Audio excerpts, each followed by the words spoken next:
Saya pertama kali itu dengar azan. Dengar azan di TV kan? Oh, di TV. Ya. Di TV kan kalau dulu kan setiap maghrib ya, itu semua TV kan azan maghrib. Nah, terus kalau ketemu adik itu mesti galau, ketemu orang tua mesti galau. Ini boleh atau enggak, ini salah atau enggak gitu loh. Ya, kan tidak bisa membedakan mana yang halal, mana yang haram, mana yang benar, mana yang salah, masih belum bisa membedakan. Gitu loh. Jadi cuman mantep aja gitu loh, mantep aja, dan saya tetap harus Islam itu aja gitu loh ya. Udah belajar Buddha, udah belajar Katolik, udah belajar Kristen. Kenapa nggak coba belajar Islam gitu? Ada.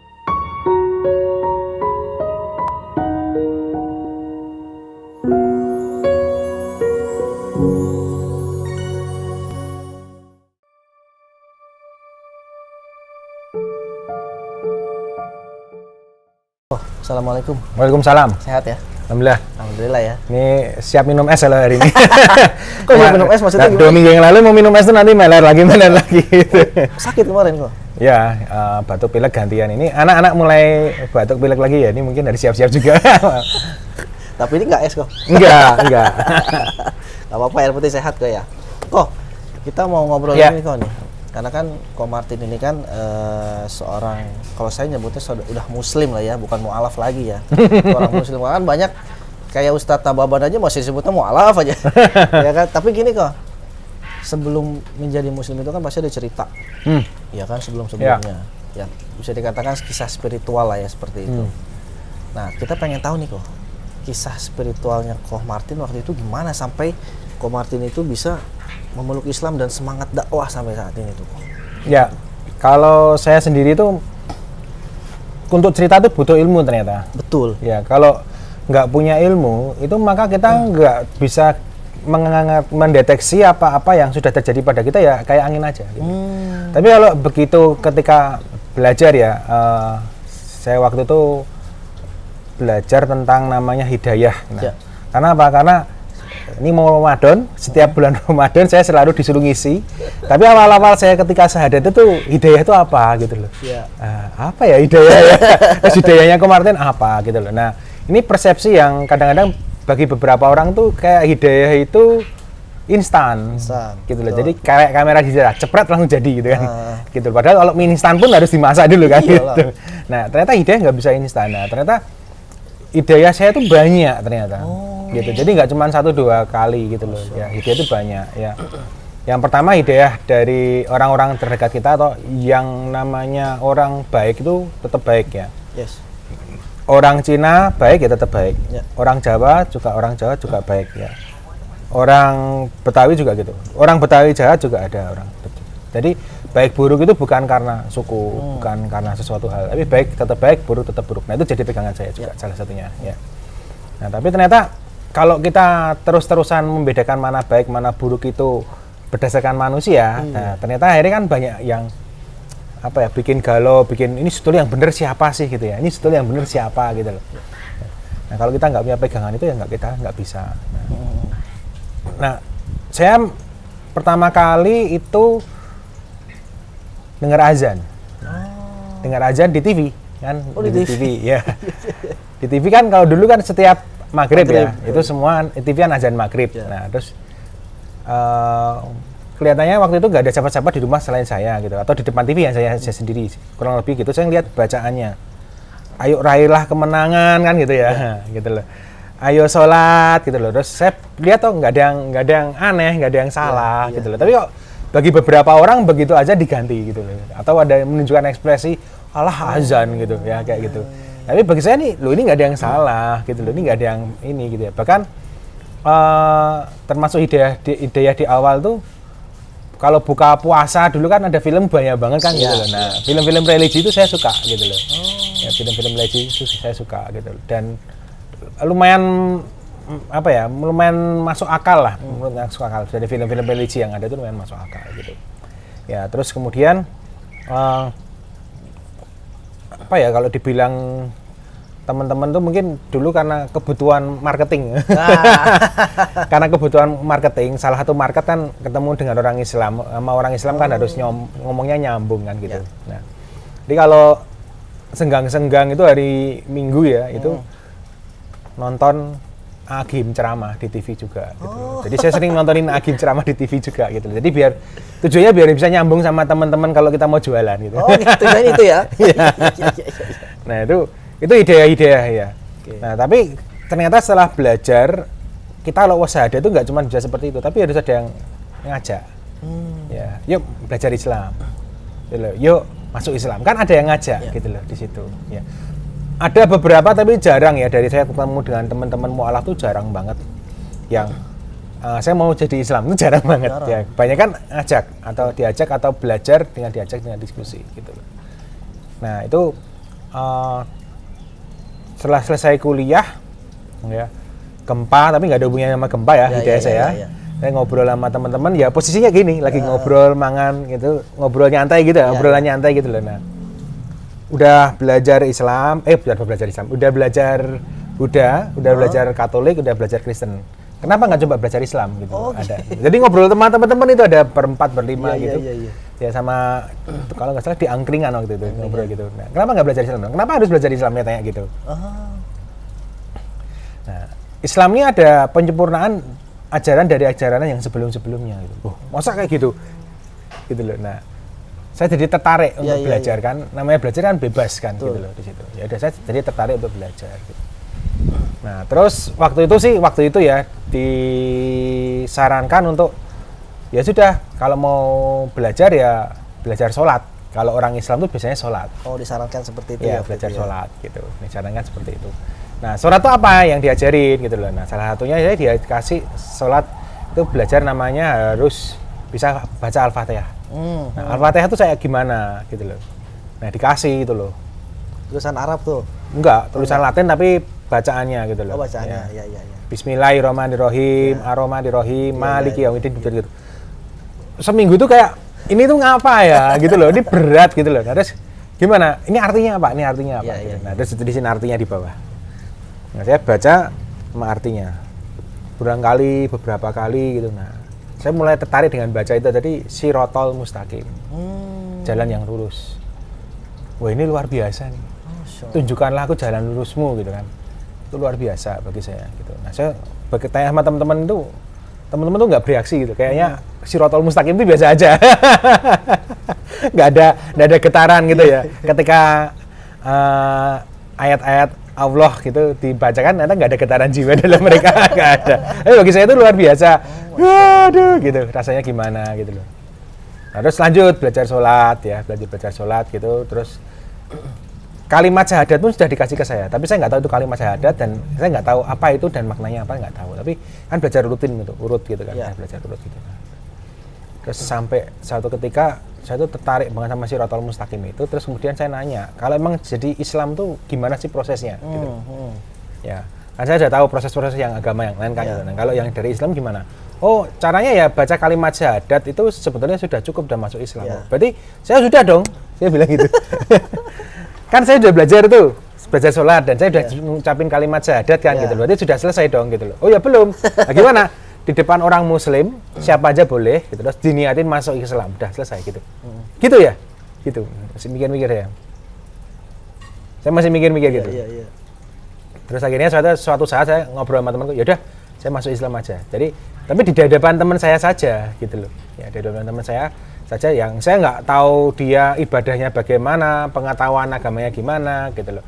Tapi karena dia Muslim, dia menyatakan diri Muslim juga. Nah, terus kemudian saya sadar di depan dia, ya sudah Muslim gitu loh. Ya. Insya Allah. Terus Muslim, itu lewat apa namanya perantara teman tadi itu ya? Tadi? Ya.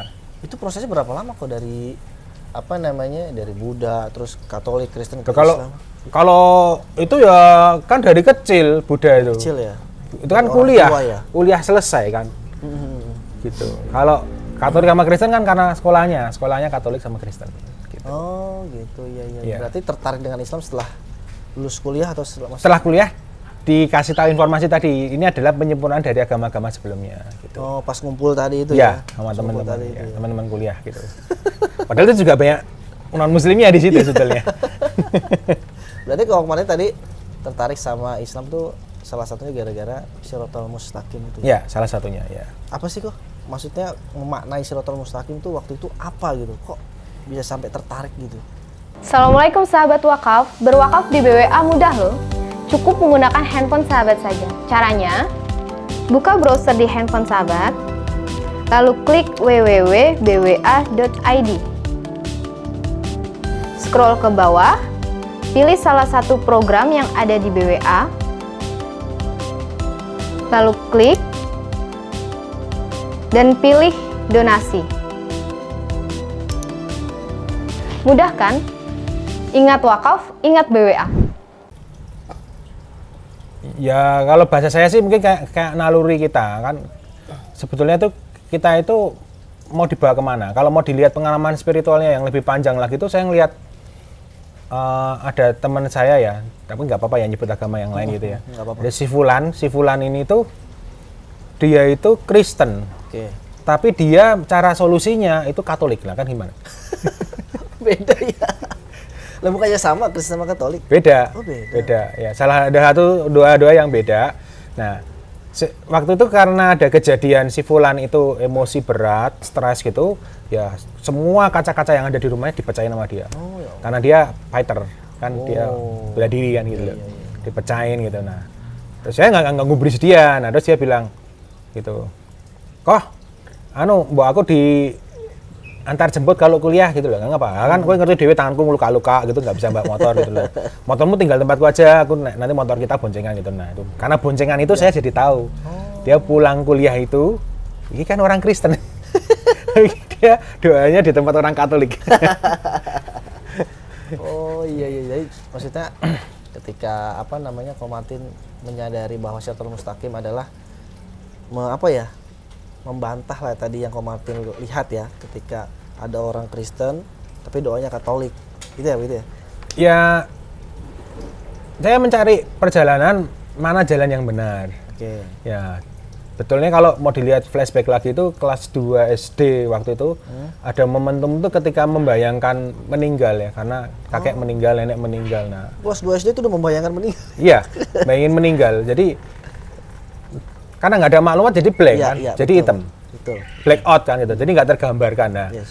ketika membayangkan sesuatu yang nggak tergambarkan, akhirnya kan saya berdua tuh waktu itu, cuman adik saya itu cuma saya ceritain kelihatannya, terus jadi saya yang nangis, ikut nangis, terus orang tua tuh kok bicara yang yang menyenangkan aja, bicara nggak usah yang berat-berat kayak gitu. Nah itu, jadi sebetulnya sudah ada mencari gitu loh, mana tuh yang sebenarnya itu nanti kalau manusia sudah meninggal tuh masa ya beda-beda semua gitu loh. Ya, Nah ya. jalan yang benar yang mana, jalan yang lurus yang Jalan mana. lurus yang mana?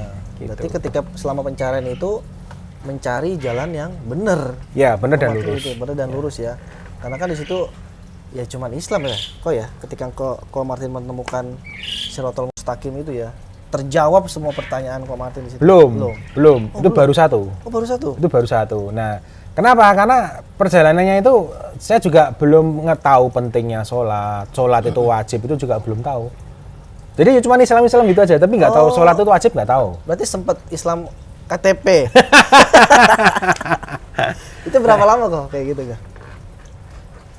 Nggak terlalu lama karena akhirnya dikasih tahu temen bisa masbuk ya, gitu loh. Terus akhirnya saya sholatnya di masjid, gara-gara tahu tadi bisa masbuk lebih enak sholat bareng-bareng, pahalanya lebih banyak. Ya. Nah terus itu wajib dikasih tahu juga temen yang lain ya.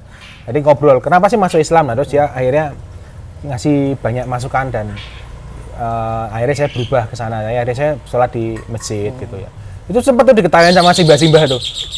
Kalau bahasa Jawanya, lele, wong azan kok malah ngadoi masjid gitu. Bahasa Indonesia kan, wong ini sudah azan gitu loh. Kok kamu tuh malah menjauhi masjid dan meninggalkan masjid itu loh, bukan ke masjid arahnya. Salah kowe, salah jalan. Lah orang nggak tahu, nggak paham, nggak ada yang ngajarin juga gitu loh. Ya cuman sehada-sehada doang sama temen kayak gitu. Ya itu ya nggak ada setahun berarti ya, ketika Islam KTP itu ya. Islam KTP Nggak ada. Berarti dari situ setelah belajar, akhirnya yakin gitu ya. Belajar tuh pakai buku tuntunan sholat yang ungu itu. Iya tahu saya. Nah itu belajar sholatnya dulu ya, udah dibawa aja, dipegang aja gitu. Nah, belajar sholat sendiri bisa itu. Nah terus itu sampai terus akhirnya syahadat ya, di syahadat ulang karena Syahadat ulang. karena mau ganti KTP. Iya. Ganti KTP kan Harus waktu- ada legitimasinya Ya, ya. saya waktu itu ke masjid kan gitu, ke masjid terus kemudian sudah muslim, sudah, wong saya Jumatan di sini terus kok Pak gitu gitu. Ya, terus dulu ceritanya muslim gimana? Saya cerita gitu terus kemudian oh ya sudah. Jadi nggak bisa buat legalitas saja gitu loh. Baiknya sih disyahadat ulang aja gitu Ya. loh. Kata ustadznya ya udah. Syahadat ulang saya dapat sertifikat gitu. Ya. Sertifikatnya di mana nggak tahu juga caranya. Yang penting KTP-nya udah Udah Islam. dan bukan Islam KTP lagi bukan. Bukan. Ya. Dan itu saya dimudahkan karena diarahkan langsung ketemu Pak Lurah yang muslim. Oh, Masya Jadi yang ubah langsung Pak Lurah. Allah. Wow, privilege-nya langsung ke situ ya. Masya Allah. Disarankan langsung, wah ini kan non muslim semua, kamu mendingan langsung ketemu Pak Lurah yang muslim, ini dibantu sama dia gitu. Iya. Berarti pada waktu itu kok ya, berarti kan Ko Martin belum menikah ya waktu itu ya berarti. Belum. Nah itu orang tua gimana tuh kok? Pada saat Ko Martin memutuskan memeluk Islam itu. Sama orang tua itu minta bantuan dari Pak Ade Bude banyak banget ya di situ untuk menasihati saya gitu loh. Bahkan saya pindah-pindah rumahnya Pak Ade ini, pindah rumah Pak Ade ini gitu loh di situ. Ya. Nah, ketika kesulitan muncul terus kemudian ditunjukkan caranya, dipinjemin. Tadi saya dapat pinjem buku itu. Ya. Jadi buku itu nggak macam-macam lah itu jadi buat saya bisa sholat dan akhirnya saya sholat sendiri di dalam rumah itu ya pakai itu terus saya disarankan ke masjid segala macam tadi itu. Ya itu. Jadi Pak Ade bantu nasihatin saya dan itu makin puyeng, makin pusing. Kok bisa? Lah kan banyak tanyaan tentang Islam, sedangkan saya baru tahu Islam baru berapa, nggak ada setahun. Tapi gimana waktu itu, Pak? Menghadapi itu, Pak? Santai. Saya karena dari dulu tuh termasuk yang yang tidak ikut arus ya. Jadi saya anti mainstream. Oh. Ya, saya sukanya anti mainstream. Langka nih kayak gini. Ya, kayak misalkan pakai HP Subhata Umat, saya nggak suka. Tapi pakai HP Subhata Umat itu nggak suka. Jadi saya sukanya yang anti mainstream gitu di situ. Nah, jadi akhirnya selama itu tidak mengganggu saya dan tidak ada yang salah dengan pemahaman saya akan tetap pertahankan itu. Ya. Dan kebetulan kan karena dari kecil juga sudah dikasih tahu tadi baik-baik tetap baik, yang jelek tetap jelek ya. Yang nyuri ya mau apapun agamanya maupun apapun sukunya tetap nyuri gitu kan. Salah tetap ya salah. tetap salah gitu loh. Mau agamanya apapun juga gitu. Nah, waktu kan itu jadi dasarnya kan seperti itu pegangan. Jadi ya sudah saya ini Islam saya nggak merasa salah dan nggak ada yang salah dengan Islam. Kenapa saya harus berhenti dari Islam gitu loh di situ. Nah, cuman memang ada satu momentum ya di situ ya bahasanya masa tega sih sama orang tua sendiri. Oh, itu udah kayak gimana gitu kan ketika Iya. bahas orang tua itu, ya Allah. Terus Yang gimana? ngomong itu adik saya. Oke.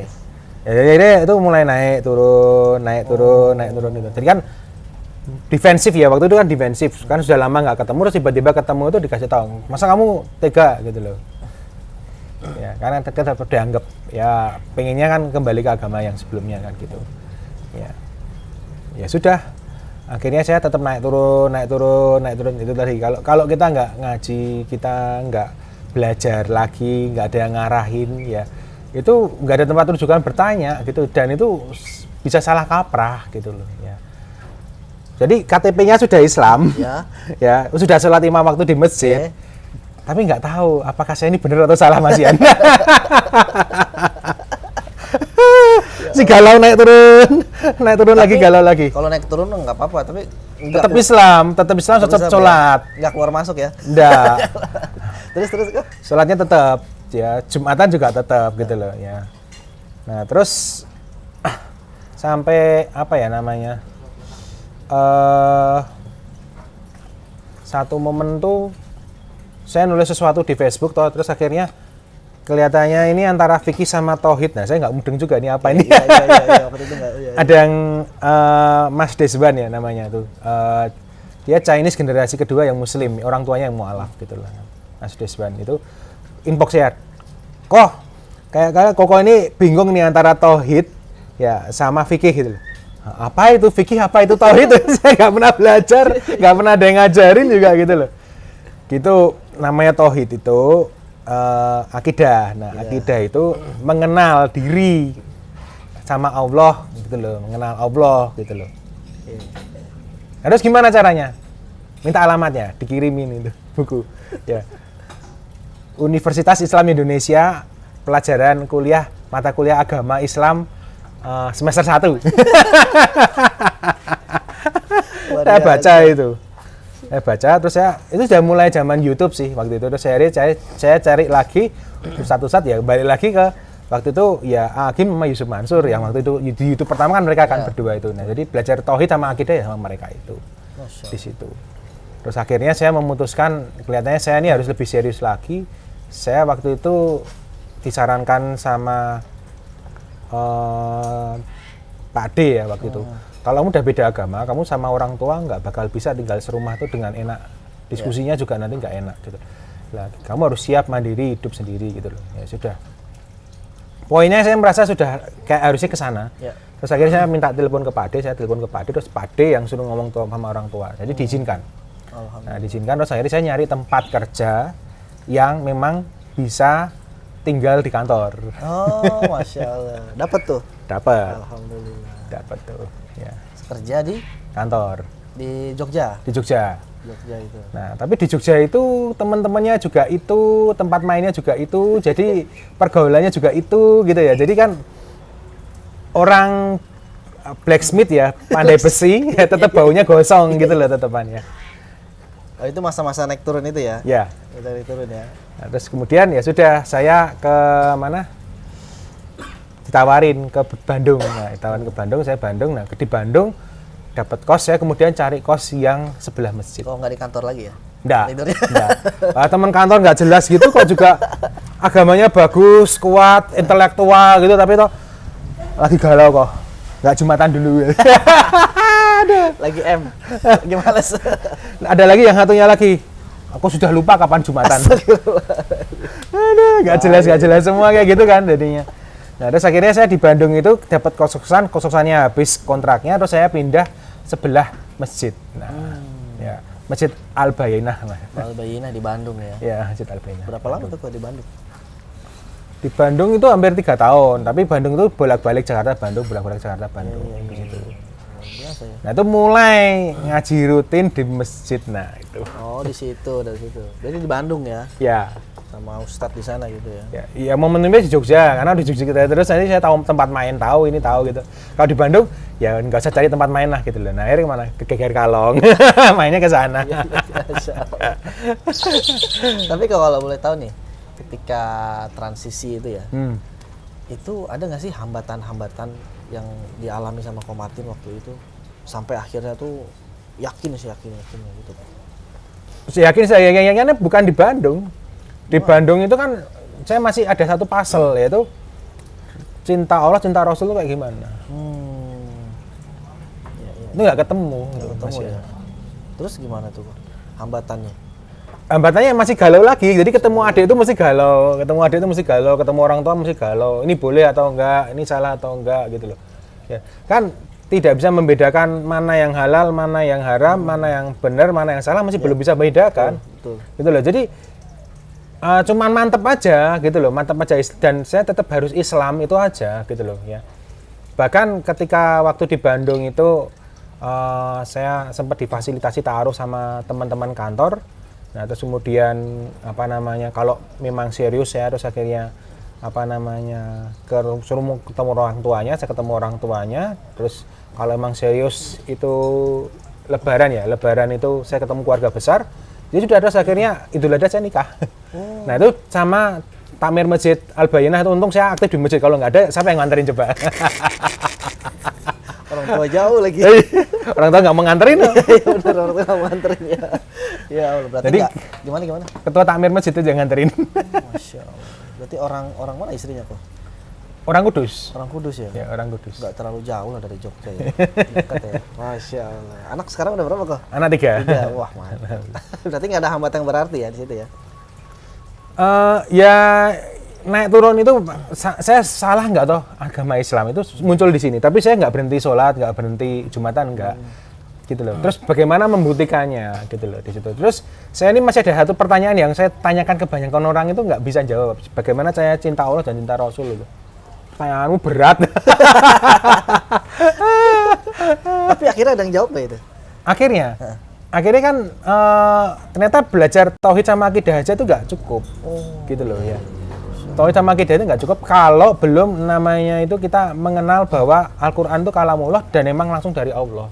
Harus bisa membuktikan itu. Kalau nggak bisa membuktikan itu, akhirnya semuanya itu masih relatif dan masih bisa dipatahkan sama siapa aja. Gitu. Jadi harus bisa membuktikan bahwa Al-Quran itu, ya, Shirathul Mustaqim itu kalimat itu bukan dari Rasulullah, itu dari Allah gitu loh. Nah kalau itu kan, ya. Siapa yang masih ada keraguan dan pertanyaan harus dijawab. Kalau enggak, setelah ini samina wa ta'na kan itu. Iya. Nah itu saya akhirnya dilihatin lagi, gitu. Dicerna lagi gitu ya. Gitu. Nah kan buktinya semua juga ada di dalam Al-Quran. Pembuktiannya langsung bahwa Al-Quran itu kalamullah. Nah selama itu saya 11, berapa tadi? 6, berarti 5 tahun. Itu saya nggak tahu kalau Al-Quran itu yang buat Allah. 5 tahun, sudah sampai Bandung, sudah sampai mana-mana, nggak tahu kalau Al-Quran itu diturunkan langsung lewat Jibril ke Rasulullah, itu nggak tahu, bayangin. Selama Islam KTP itu.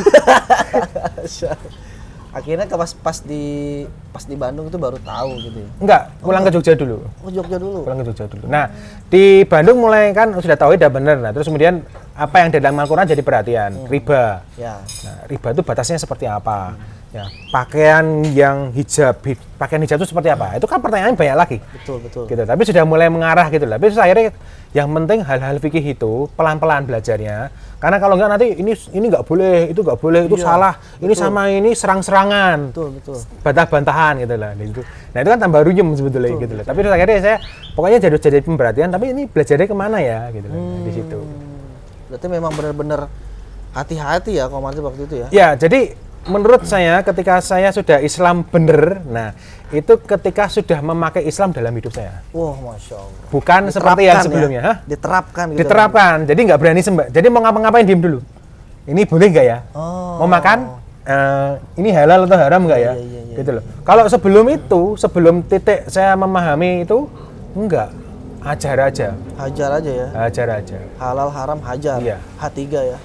Hajar ya? Nggak memikirkan itu sama sekali ya? Enggak. Masya Allah, berarti ujian, terus gimana? Jadi ya semua itu harus, dalam setiap langkah kita itu harus, ini menurut Quran dan hadisnya seperti apa. Nah itu baru, kita itu benar-benar menerapkan Islam dalam hidup kita. Nah itu baru benar-benar Islam kafah. Kan, gitu. Masya Allah, berarti bukan cuma ritual dong ya? Lah ya kan tadi tuh kan, ritual doang akhirnya kan kelihatan dari status Facebooknya, ini kayak orang muslim atau bukan ya? Itu apa namanya, Mas Desban lah. Sekarang baru di Eropa tuh, baru kuliah. Orang Padang padahal itu, cuman kenalan di Facebook aja karena sama itu kenal di grup Facebook Tionghoa Muslim itu pertama kali itu. Nah, terus akhirnya itu ada beberapa ngumpul di sana ya. Nah, itu salah satunya yang itu ya Mas Deswan itu. Nah, itu. Ya. Masya Allah. Terus setelah ini bukan Islam KTP lagi ya. Ini ngapain kok? Kegiatan kan nggak mungkin dong, cuman masuk Islam doang dong. Perannya apa nih untuk Islam nih kok? Nah, baru serunya. Nah, ini nih baru serunya. Dan baru dapat istilah gambaran yang utuh, melihat dunia dengan terang benderang. Itu kan jadi tahu ya dari Nabi Adam sampai nabi-nabi setelahnya gitu loh. Dan akhirnya ini nabi penutup, berarti kan ada yang harus ditutup gitu loh. Nah, jadi kan apa toh yang dibawa sama Rasulullah juga kita pelajari di situ. Kenapa Rasulullah itu juga dari Mekah terus ke Madinah, terus bagaimana masyarakat Madinah itu bisa menerapkan Islam secara kafah gitu loh. Nah, akhirnya kan saya diajak yang namanya dakwah gitu loh di situ. Ya, akhirnya saya dakwah itu seperti apa? Nah, sampaikanlah walau hanya satu ayat saja di situ ya. Terus seperti apa ya? Udah ikut aja dulu gitu. Akhirnya saya ngikut kemana-mana ya. Jadi panitia dulu lah gitu istilahnya. Kru. Panitia kru Ya, gitu loh. Kru, panitia kajian. Yes. Mulai dari gelar tiker sampai segala macam. Ya. Kalau pesertanya banyak kan tikernya banyak juga. Ya, betul. Ya. Salah satunya juga pernah berinteraksi ya sama Abah Mukti ya. Oh, yang di Bandung ya? Bukan. Hari Mukti kan pernah datang ke Jogja waktu itu. Almarhum ya. Almarhum. Nah, itu ketemu juga gitu kan. Sama Hari Mukti, terus akhirnya ya itu lumayan banyak tuh persiapannya, dan itu panitia cari gara-gara bikin gorengan sendiri. nggak nutup ternyata. Itu baru pertama kali tuh. Terus habis itu enggak lah. Mending pesen. Udah senam jantung, habis itu bukannya ngurusin yang utama, malah nanti riwa-riwi ngurusin gorengan untuk 1.000 orang. Ya Allah, Rabbi. Terus gimana Kak setelah itu? Ya terus kemudian sebetulnya sejak dari awal saya syahadat pun sudah banyak yang minta ya, hampir setiap Ramadan itu ya kultum traweh.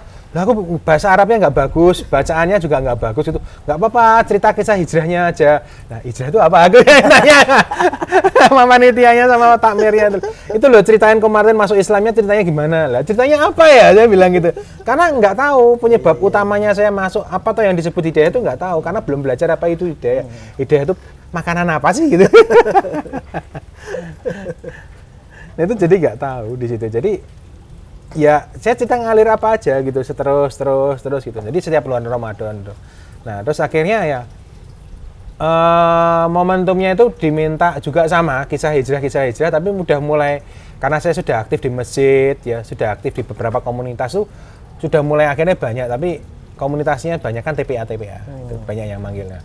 Nah dari TPA ternyata dari ibu-ibu, nah ibu-ibu terus dari bapak-bapak. Nah terus saya bilang ya saya bisanya cuma akidah. Kalau nyampein akidah bisa, kalau yang toharoh dan lain sebagainya jangan saya rujukannya belum banyak lah gitu loh. Jadi akidah itu bisa gitu loh, seputar akidah itu saya bisa. Jadi saya ngomong-ngomong dakwah akidah. Dakwah akidah ya. Ya. Peran dakwahnya dakwah akidah sampai saat ini ya. Kalau sampai saat ini sudah ditambah. Udah ditambah. Muamalah. Wow, Ya. ini nih. Muamalah ini ya. Apa namanya? Kontemporer mungkin ya? Ya, muamalah. Jadi kan karena saya tuntutan fitrah, udah sipit, jadi pasti bisa bisnis kan gitu lah. Nah, bisnisnya nggak boleh salah dong kalau sudah. gitu aja udah. Bisa bisnis, nah bisnis nggak boleh salah dong. Nah, bisnis nggak boleh salah kalau kita sudah belajar bisnis menurut Al-Quran ada nggak? Wadah, kayak gimana? Nah, kan saya jadi tertarik kayak gimana? Iya. Nah, namanya waktu itu pertama kali yang sering dibaca itu riba sama sirka.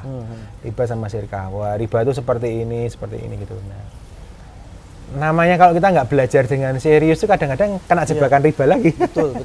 Ya, walaupun kecil ya. Jadi contoh tuh saya kena riba lagi itu ketika bayar listrik itu telat. Nah, telat kan jadi ngutang tuh. Iya. Nah, ngutang ada tambahan. Iya. Nah, tambahnya riba jadinya. Iya, dendanya itu ya. Iya, jadi wah ini jadi orang muslim ini nggak bisa bayar terlambat. Nggak boleh. Ini muncul riba nanti. Ya? Berarti Islam itu malah menguntungkan. Nah, akhirnya saya itu dakwah akidah sama dakwah muamalah kemana-mana gitu. Itu cuman dari teman-teman aja sih. Jadi karena ada banyak komunitas toh di Jogja ada beberapa tempat ya. Tapi memang pinggir-pinggir yang minta ya. Jadi pertama dulu di Mogiri pernah, terus di Muntilan pernah, dia di Solo juga. Di Solo itu paling lama di Solo tuh 4 tahunan di Solo. Sekarang dilanjut ke arah agak ke Boyolali gitu. Ya, sekarang lanjut di Boyolali. Masya Allah. Gitu. Muamalahnya kira-kira diterapkan juga nggak nih sama Ko Martin di dalam pencarian maisha dan lain sebagainya? Nah, justru teman-teman tuh kesulitan kalau bisnis itu nanti biasanya nggak salah lagi gimana. Nah, saya diminta tolong sama teman-teman untuk ada rambu-rambunya. Nah, saya sampai hari ini masih mendetailkan kurikulum terus karena kan dunia bisnis kan berkembang. Betul. Jadi ada ilmu-ilmu bisnis baru, maka kontemporer yang baru harus saya kembangkan juga terus gitu di situ. Oh, berarti Ko Martin tuh punya ini, artinya bisa dikatakan tuh punya apa? Silabus atau apalah gitulah, panduan ya. Maksudnya sesuai dengan dalil gitu kan? Ya. Syariah gitu kan? Ya. Punya itu? Ada. Oh. Ya berapa ya, guru saya ada 4 atau 5 ya. Banyak juga ya, Masya Allah. Jadi Ko Martin itu fokus di situ ya? Terutama sunatullah, di sunatullah. Tapi sunatullah kalau nggak pakai fikih kan nanti bablas juga. Betul. Gitu. Ya yang paling sederhana, yang paling banyak dilanggar ya sholat Jumat. Nah, tidak boleh ada transaksi sama sekali. Nah, taunya dipikir yang nggak boleh transaksi laki-laki. perempuan boleh transaksi. Ah. Nah itu kan nggak boleh gitu. Oh, ternyata laki-laki perempuan nggak boleh ya? Nggak boleh, semua nggak boleh transaksi. Laki-laki perempuan nggak boleh transaksi. Ketika sholat Jumat. Ketika sholat Jumat gitu loh. Jadi ya kira-kira kalau sekarang ya amannya itu ya jam 11 lah berhenti. Berhenti ya? Ya, kalau kepepet tuh ya sebelum azan sudah harus selesai transaksinya.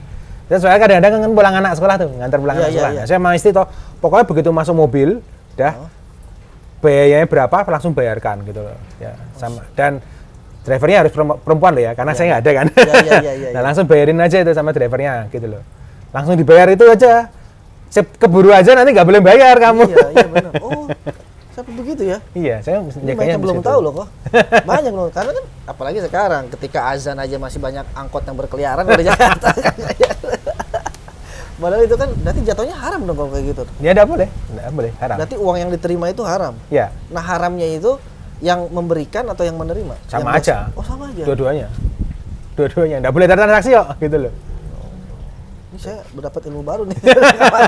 Nggak boleh.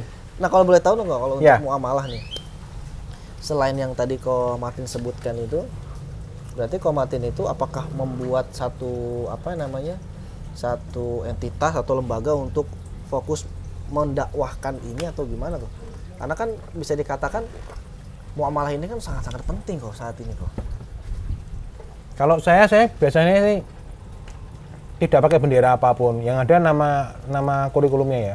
Iya. Kayak saya kemarin ini nama dari teman juga, kurikulumnya namanya double cuan. Wah. Double cuan. Dunia akhirat gitu. Terus. Jadi komunitasnya silakan. Kayak kemarin tuh teman-teman Boyolali jadiin pengusaha muslim Boyolali. Oke. Itu. Terus kalau di Solo kasih nama dong kok, kasih nama apa ya? Kajian bisnis umat Solo. Teman-teman Solo itu Kabulo.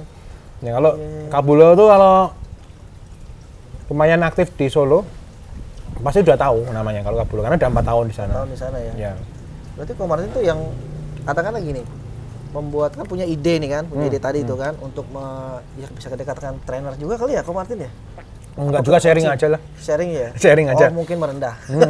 Enggak, soalnya ada yang protes. Oh gitu. Trainernya sertifikasi dari mana? Wah, Oh, saya hari iya, ini benar, sertifikasi ya, ya udah. Padahal kan ilmunya kan udah luar biasa, nggak perlu lah sertifikasi. Karena kan udah proven kok, udah banyak buktinya kan. Udah berapa komunitas yang waktu itu Ko Martin iniin? Saya nggak berapa hitung. ya? Kurang lebihnya 7 sampai 8 lah gitu. Kan udah lumayan Ya. loh. Udah hampir 10 itu kok. Ya, Itu masih jalan semua sampai saat ini. enggak kayak yang di Jakarta kan habis pandemi kan belum ada ini lagi kan gitu loh. Iya. Terus teman-teman akhirnya mencari pola sendiri dan jalan sendiri juga banyak gitu loh. Karena emang sifatnya saya tuh enggak agresif, juga tidak penetrasi enggak. Tapi nanti setelah ini kan saya baru menyelesaikan ya, masih kurang lebih masih planning ya kira-kira 40 modul, tapi modulnya kecil-kecil ya. Satu modul kira-kira satu jaman lah kira-kira. Apanya 1 jaman ngisinya? Pelajarannya 1 jaman gitu loh. Oh. Karena kayak kemarin ngajarin buat konten gitu misalkan. Nah, itu saya masukkan bagaimana tuh agar orang tuh berpikir tentang produk kita. Nah, itu 1 jam sendiri kan gitu. Jadi itu materi sendiri. Nah, habis itu nanti ada latihan foto produk kayak gitu. Nah, itu contohnya gitu. Oh, berarti Ko Martin punya maksudnya merumuskan itu, punya formulanya berarti. Versi yang terbaru ini menuntut saya buat modul baru 30-40 lagi, belum selesai ini. Berarti lebih banyak ke digital mungkin ya, itunya ya, arah Sekarang ini jualannya. offline dulu. Offline dulu. Terus habis itu via WhatsApp saya kasih link YouTube unlisted atau YouTube yang listed. Gitu. Ada yang dua, ada yang YouTube listed, ada yang unlisted.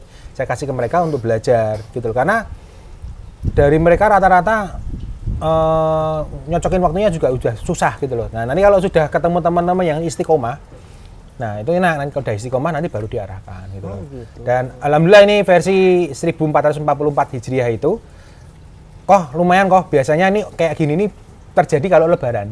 Jadi selama nggak lebaran nggak ada omset ya, dia bilang gitu. Tapi walaupun nggak lebaran jadi ada omset ya berarti. Ya, lah selama ini dia nggak pernah pasang status WhatsApp jualan. Oh iya. Statusnya gosong ya. Ya. Sayang banget ya. Nah terus saya suruh fotonya nggak usah foto kamu aja jelek nggak apa-apa gitu loh. Yang penting ada dulu, saya bilang gitu. Ya udah, cuma sederhana seperti itu. Nah, gitu. Sesederhana itu, tapi banyak orang yang melewatkan. Ya. Hingga akhirnya dipikir kayaknya gue nggak cocok nih jadi pebisnis. Ya kan, padahal cuma pasang foto WhatsApp seperti itu kan. Dan sekarang Ko Martin fokus di situ. Ya, karena dulu kan sebelum hijrah kan di franchise Januar Laba kan gitu. Jadi pengalamannya itu tadi ternyata teman-teman kalau langsung diajak masuk ke sini itu kok pusing ya, kok berat. Iya, benar. Pusing berat, nah itu turunin satu. Wah berat, turunin satu. Oh berat. Turunin paling bawah kok berat. Ternyata harus dituntun sama dikasih materinya. Ya kayak ini ya, dagingnya dicincang dulu, dibuat jadi tahu bakso. Kalau udah diolah kan enak. Tapi kalau makan steak kan nggak semua orang bisa makan steak. Betul. Kalau udah dagingnya udah dihalusin, tambahin tepung, diolah kan tinggal renyah gitu loh. Jadi kita buat materi itu yang mudah dikonsumsi oleh siapapun juga semudah mungkin gitu. Masya Allah. Kalau boleh tahu nih kok rencana Ko Martin kedepannya mau gimana nih kok? Kalau saya sendiri sih lebih pengen ke arah akidah ya sebenarnya. Nah cuman tadi itu banyak orang perutnya lapar gitu loh. Nah akhirnya paralel. Jadi saya emang dakwah di pengusaha lah gitu loh. Terutama dakwah di UMKM lah gitu ya. Karena ternyata pada dasarnya itu sejak pandemi ini semua orang bisa jualan. Iya. Sejak pandemi nggak ada yang nggak bisa jualan. Terpaksa dia jualan. Terpaksa jualan. Nah tinggal diarahkan saja di situ. Sambil ternyata lebih mudah ngajarin mereka untuk misalkan contohnya bagaimana kita punya tabungan tanpa riba. Nah, level 1 lewat jualan udah selesai atau memasukin level 2 persiapan sistem, persiapan infrastruktur bisnis lebih serius. Salah satunya harus punya tabungan. Ya. Nah, saya bilang tabungannya nggak boleh ada ribanya. Nah, kalau yang udah seperti ini nggak ada yang nanya. Karena dia sudah diajarin jualan, dapat untung, jadi nggak ada yang nanya lagi. Langsung, oh ya, di mana ya? Banknya rekomendasinya gimana? Caranya gimana? Udah, nggak. Kalau yang sebelumnya kan hari kok berat. Nah, nanti terus gimana gitu loh. Nah, kalau yang sudah ini nggak ada perlawanan. Karena udah ada panduannya kan tadi kan dari Ko Martin. Nah, kok kalau misalkan apa namanya? Ko Martin sendiri dulu pernah juga berarti terjerat riba atau enggak? Kalau saya sih akad-akad riba pernah pasti, Pernah, gitu. ya? Pernah pasti gitu loh. Dan bahkan punya rumusan-rumusan marketing plan, business plan yang pakai riba juga gitu. Karena kan nggak tahu gitu loh, kan nggak tahu di situ. Itu setelah maksudnya pas masih Islam KTP. Kebetulan karena Islam itu saya masuk Islam itu semua hampir istilahnya itu saya buat sesuatu halnya semua baru. Baru ya. Ya. Jadi ya tabungan baru, nomor baru, semua baru. Oh gitu iya, loh, di situ. nama juga baru enggak? Apa? Istri baru juga enggak? Nama saya pakai lakop aja. Kalau Lakop istri aja. kan belum nikah tadi. Oh iya, kan? benar. Saya nama pakai lakop aja buat enak buat dakwah dan apa namanya keluarga juga tenang. Kalau nggak pakai nama lakop nanti orang cepet tahu nanti dan keluarga nggak tenang, saya juga nggak tenang dakwahnya nanti. Itu juga nggak ada masalah kan dalam syariat itu kan nggak melanggar syariat juga. Yeah. Kalau untuk ini kok visi misinya Ko Martin nih, ketika sudah menjadi Muslim nih, itu apa nih kok? Kalau saya yang pertama kan juga kembali ke keluarga. Jadi keluarga itu di hidup zaman sekarang ini itu tidak ada lain selain perisai itu anak kita itu harus jadi ustadz kalau pandangan saya. Ya. Anak kita harus jadi ustadz gitu loh. Nah, anak saya jadi ustadz, maka saya harus mencetak kanan kiri saya yang mau untuk jadi ustadz juga. Karena kita nggak tahu sunatullahnya kan kita bisa meninggal kapan aja. Maka kita harus menceritakan hal-hal, ya makanya saya buat modul dan tertulis. Terus kemudian saya juga ngajak teman-teman di sekitar saya untuk yuk Islam kafah. Biar nanti kalau tanya, misalkan saya meninggal duluan, anak saya nanya kan pasti tanya ke teman-teman abinya, teman-teman bapaknya, papahnya gitu. Nah, papa tuh dulu kayak gimana? Gitu. Iya betul. Dan dia kan tahu teman-temannya papahnya seperti apa. Dan kalau kita sudah ngabrit ke mereka ke bisnis yang benar semua, yang ditinggalkan ya. Jadi saya mendakwahi agar nanti estafet dakwahnya sampai ke anak saya kalau saya enggak gitu, punya rezeki seperti itu. Tapi kalau saya punya rezeki seperti itu, saya juga harus ngasih contoh dan panutan. Oh kemana? Oh, ngisi kajian. Oh kemana? Oh ngisi kajian gitu loh. Di situ. Oh masya Allah. Jadi udah terekam ya dalam anak-anak gitu ya. Ya. Jadi ya udah ngikutin Ngaji. jejak bapaknya aja gitu kan. Ngaji gitu ya. Ngaji. Ya dari sudah saya libatkan juga dari kecil sih gitu loh. Ke Solo tuh pernah saya ikutin juga sekalian gitu. Ya, karena di situ kan pada ngumpul semua pada bawa anak semua. Ya udah saya ngisi di depan, dia main sama anak yang lain. Koh, syukron jazakallah khair. Ya, Terima makasih kasih banget. atas ilmunya. Ya udah mamer itu ya. Siap, Kasih. siap. Ya. Semoga istiqomah kok. Siap berpartisipasi lagi. Siap.